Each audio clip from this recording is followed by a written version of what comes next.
चला काय काय चालू आहे पोरो?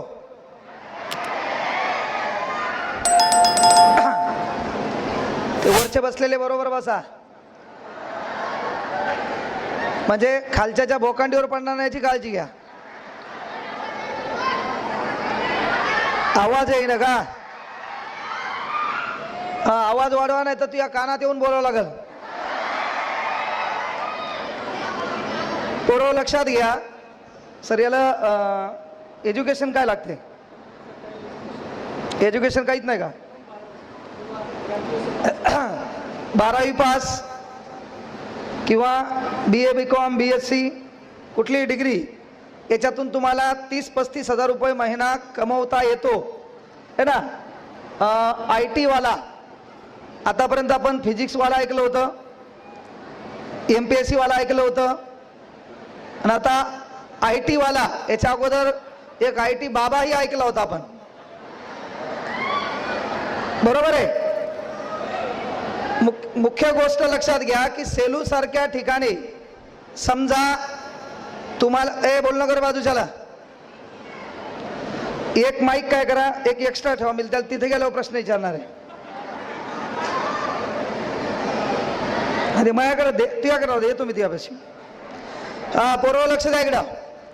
पाच सर्वात महत्वाची गोष्ट आहे, सरांनी सांगितलं 64 लाखाचं पॅकेज, 20 लाखाचं पॅकेज.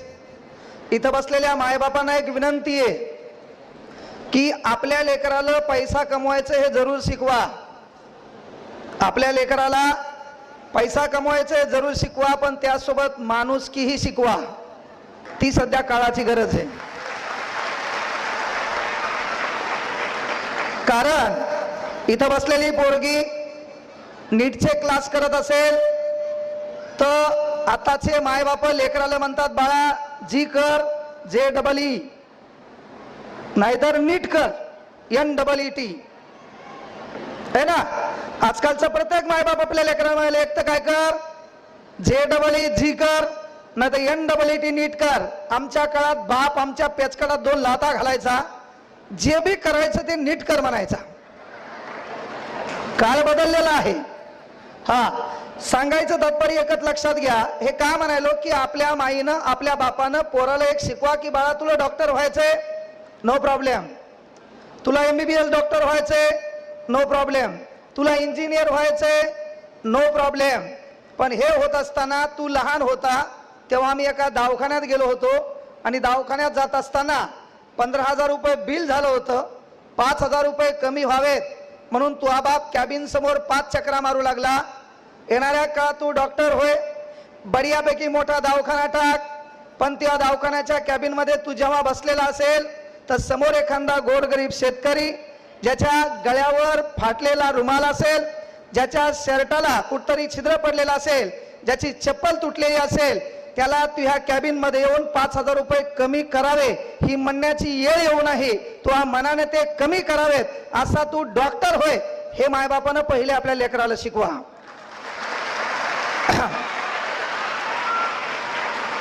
मुळात माझं शिक्षण आहे पोरो 12वी D.Ed, त्याच्यात मला 10वीला मार्क आहेत 75.20%, मला 12वीला मार्क आहेत 80.33%, मला D.Ed ला मार्क आहेत 80%.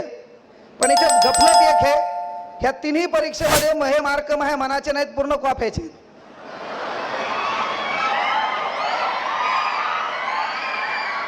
आणि लोक मला बोलवलेत मार्गदर्शक म्हणून.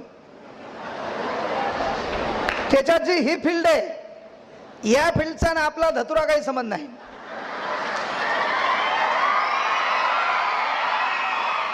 म्हणजे सर मला कॉम्प्युटर फक्त ऑन करता येते आणि ऑफ करता येते, त्याच्या बाहेर माईच्यान सांगतो आपल्याला काहीच कळत नाही. हा, माझ्याकडे कामाला मात्र 30-40 लोक आहेत, हे मात्र विशेष आहे. हा, कारण ही गोष्ट लक्षात घ्या, तुम्ही एखादी भाषा, एखादा स्किल, कारण मी आमच्या इथं छत्रपती शिवाजी महाराज कॉलेज आहे, त्या कॉलेजमध्ये परभणीमध्ये एक कार्यक्रम होता, आणि कार्यक्रमाला टोटल पॉलिटिकलचे पोरं होते, पॉलिटेक्निकचे. आणि पोरं असताना एक पोरगीन पोरग सूत्रसंचालन करू लागले. दोघांनी बंबाट मेकअप केलेलं, आणि दोघं इथे येऊन बोलू लागले आणि बोलताना टोटल इंग्रजीत बोलू लागले. आता विचार मंचावर बसलेले टोटल लोक काय होते, प्राध्यापक होते. त्या ठिकाणी वेगवेगळे जे काही डिव्हिजन असतात, विभाग असतात, त्याचे विभाग प्रमुख होते. आणि त्याच्यात एकटा फक्त मी होतो 12वी DED. मला ते येऊन मधात बसविलं. कार्यक्रमाचा मी मुख्य मार्गदर्शक. आणि ते पोरगन पोरगी टोटल इंग्रजीत बोलायले. मी कोमात गेलो. आपला इंग्रजीचा कुठंच संबंध नाही. अर्धा तास पोरगी जोरात बोलायली, पोरग बोलायला, एक वाक्य पोरग, एक वाक्य पोरगी. आणि तेवढ्यात ती पोरगी म्हणली, mister Vitthal Kangane, come on the stage. मला कळालं आपल्याला बोलायला बोलले. मी आलो. आल्याच्या नंतर सांगितलं, बाबा मॅडम, त्या दोघायला म्हणलं की सर तुम्ही दोघं अर्धा तास जे इंग्रजीत बोलले, आपल्याला काही धतुरा कळाला नाही, पण तुम्ही मग नाव घेतलं, कदाचित मला इथं बोलायला बोललं असेल म्हणून मी आलो. मग मी त्या ठिकाणी एक वाक्य सांगितलं की मान्य हे बाबा, कांगणे सरला इंग्रजी बोलता येत नसेल, कांगणे सरला कदाचित बोललेली इंग्रजी समजत नसेल, तरी माझ्याकडं इंग्रजी शिकवायला, मला इंग्रजी समजून सांगायला 4 लोक काम आलेत. मॅटर हे का म्हणायला पोरं माहितीये का, मग शिक्षण 12वीत झाले, मी कुठं कॉप्या केल्यात, मी आर्ट मध्ये शिकलोय, मी कोणत्या गावातला आहे, माझी भाषा कशी आहे, माझे माय बाप कसे होते, मला शिकवणारी परिस्थिती कशी होती, डज नॉट मॅटर. कळलं का, मसर हेकणी आहे, मोडकी आहे, सिंग तुटलेलं आहे, दूध द्याली दुधाशी मॅटर आहे. तसंच सर कुठं शिकले, काय शिकले, सरला इंग्रजी येवो न येवो, पण महाराष्ट्रातल्या कुठल्याही विषयावर पहिल्यांदा बोलायला मीच असतो, एवढी गोष्ट लक्षात घ्यायची. म्हणून मायबापांना एक विनंती आहे, हे जे लेकर आहेत पोरियो, आज फ्रेंडशिप डे,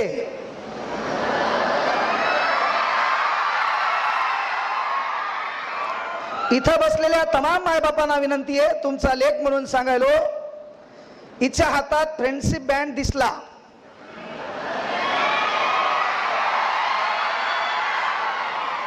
ताटे सर, हिच्या हातात खरंय म्हण नको, तिथं बोल नको बायल्या म्हणे,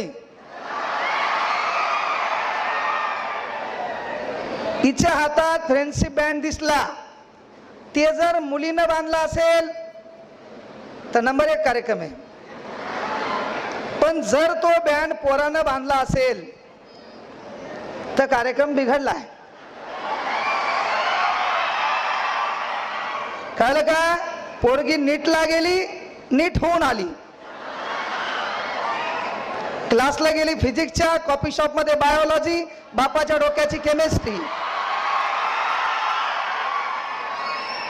हे मी बरोबर रोकटोक सांगायलो, आवर्जून सांगायलो मायबापांना, फ्रेंडशिप डे, पोरींनाही विनंती आहे, आपली मैत्रीण असावी, पण मित्र ही कन्सेप्ट बाळांनो बदलणारी आहे.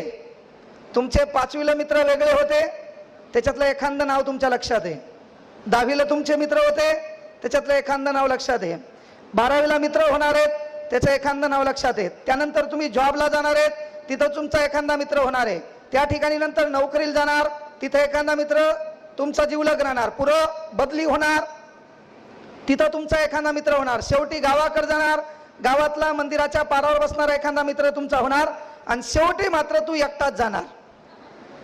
पण या प्रत्येक हयातीत तुझं सुख दुःख जाणून घेणारे एक मित्रत्व या नात्यानं देवानं तुझ्या घरात दैवी रूपी 2 माणसं पाठवलेत. त्याची काळजी तुला पदोपदी पाहिजे. त्याचं नाव एक तुझी माय आणि एक नाव आहे तुझा बाप. ते तुला आठवलं पाहिजे.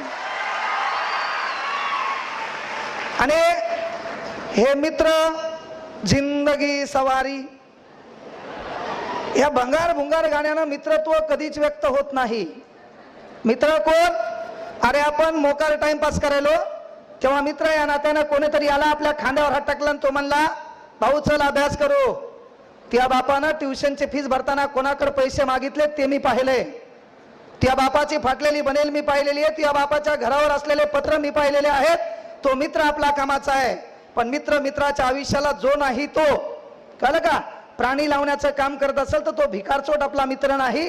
नाहीतर तो ट्युशन मध्ये आला, आपल्या जवळला बढियापैकी तो लक्ष होतं, मास्तर बी बरोबर शिकू लागलं. आणि तो जर तुझ्या कानात म्हणत असेल, भाऊ अर्धा तास झाले फक्त तुझ्याकडे पाहू लागली,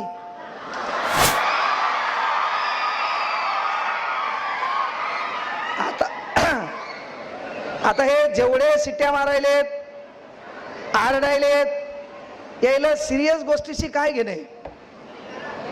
सैयारा काय रडायलेत, चक्रा आल्यात, दातखिळी बसायली. अरे भरलेल्या चपलीचा आवाज द्या त्याला, है ना. कांदा नाही त्याच्या समोर, नाहीच काय झालं तर इंड्रेल पाजा 2-3 घोट त्याला. अरे दलिंदर हो, आपल्याला रडू कधी यावं, रडू यावं आपल्या बापाची परिस्थिती पाहिल्यावर. अरे हे लक्षात घ्या ना, आपला बाप तिथं का बसलाय, ह्या विचार मंचावर बसायला आपल्या बापाला खुर्ची का नाही. आपला बाप किती दिवस कोणाचे भाषण ऐकणार. अरे एक स्थिती आपल्याला बदलली पाहिजे, कुठली तरी प्रगती आपण केली पाहिजे, आपलं नाव घेतलं पाहिजे, आपल्या बापाची छाती स्वाभिमानाने फुगली पाहिजे, आपल्या बापाला मधातून वरती बोलवलं पाहिजे, लोकांनी आपल्या बापासाठी टाळ्या वाजवल्या पाहिजे. त्याला कुठल्या भाषणाची गरज नसते. भाषणानं काय होते कधी लक्षात घ्या, प्रेरणा ही आतून असली पाहिजे, मोटिवेशन हे आतून असलं पाहिजे. कोंबडीचं अंड आहे का, ते बाहेरून फुटल्यावर आमलेट होते, आतून फुटल्यावर नव्या जीवाला जीव देते. आपलं काम ते आहे, आपल्या मायबापासाठी कोणीतरी यावं, भाषण द्यावं आणि तुम्ही प्रेरित व्हावे. एवढे नाबालिक तुम्ही नाहीत. मायबापाला एक विनंती आहे, फ्रेंडशिप डे चालू झालाय, अनेक पोरी असतील, तिच्या हातात पाहायचं बेल्ट दिसला का, त्याचं नाव फ्रेंडशिप आहे का. आणि तो जर पोरानं बांधला असेल तर एक पोरग पोरगी मित्र मैत्रीण होऊ शकतात का नाही. मी काही शास्त्रज्ञ नाही, त्याच्यातला तर स्पेशालिस्ट नाहीच, पण एवढं मला माहित आहे, कुटाणे केल्याशिवाय माणसाला कुटाण्यावर बोलता येत नाही.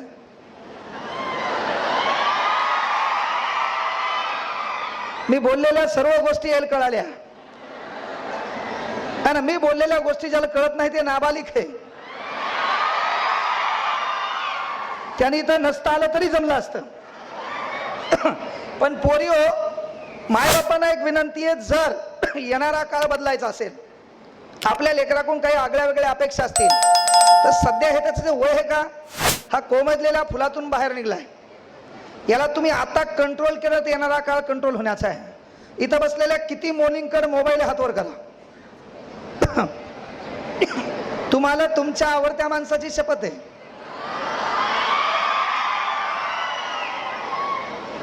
माईच्या सांगा किती पोरीकड मोबाईल आहे,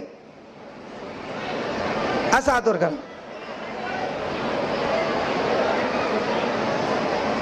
एवढ्याच पोरी आहेत, जिच्याकडे मोबाईल असेल आणि जिने हात वरती केला नाही, मग ही जीभ काळी आहे. घरी गेल्यावर तुला सौम्य अटॅक येणार. मोबाईल किती जणीकडे हातवर करा. पोरायपैकी मोबाईल किती जणाकडे.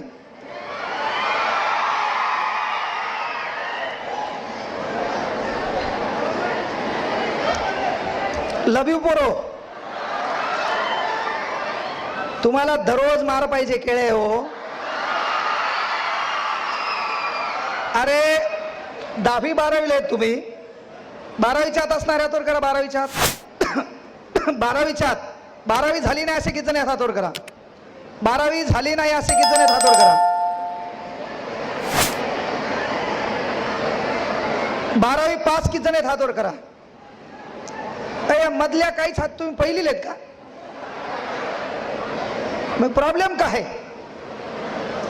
12वी झालेल्या किती जणी आहेत.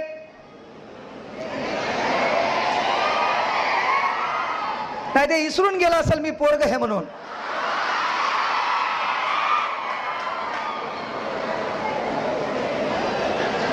मुख्य गोष्ट ही आहे पोरो, इथं बसलेल्या मायबापांना विनंती आहे, आपल्या लेकराला थांबा रे, आपल्या लेकराला काय द्यायचं द्या, पण त्याला तुमची परिस्थिती कळू द्या.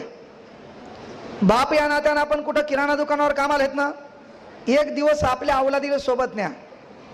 तुम्ही काय काम करता हे त्याला कळू द्या. तुमच्याकडे कुठून पैसे येतात ते त्याला कळू द्या. तुम्ही शेतात काम करतात ना, हा शहरात बढियापैकी शर्ट घालायला आहे, याच्याकडे मोबाईल आहे, त्याच्यानंतर या भिकार चोटाचं इंस्टाग्रामवर अकाउंट आहे ना, याच्या पोस्ट 1500 आहेत, याचे फॉलोअर 150 आहेत. का? इथं बसलेल्या पोरांना तेच सांगायला, तुमच्याकडे इंस्टाग्राम आहे, इंस्टाग्रामला 3 प्रकारचे ब्लॉक आहेत भास्कर सर. याच्यामध्ये पहिली गोष्ट आहे पोस्ट, याच्याबद्दलच्या दैनंदिन रुटीन मध्ये हा काय टाकणार ती गोष्ट आहे पोस्ट. दुसरा आहे याला किती जण फॉलो करतात बरोबर आहे का. आणि तिसरा आहे हे किती जणांना फॉलो करते, बरोबर आहे. तर असे कित्येक नमुने आहेत. याचा मधला रकाना कमी आहे आणि उजवीकडला रकाना जास्त आहे. त्याच्यात हे पोरग फॉलो कोणाला करायले, त्याच्यात हे पोरग फॉलो कोणाला करायले, ज्यानं केस कुरुळे केलेत. काहीचे केस कुरुळे होईना, सराटा गरम करून केस कुरुळे केले.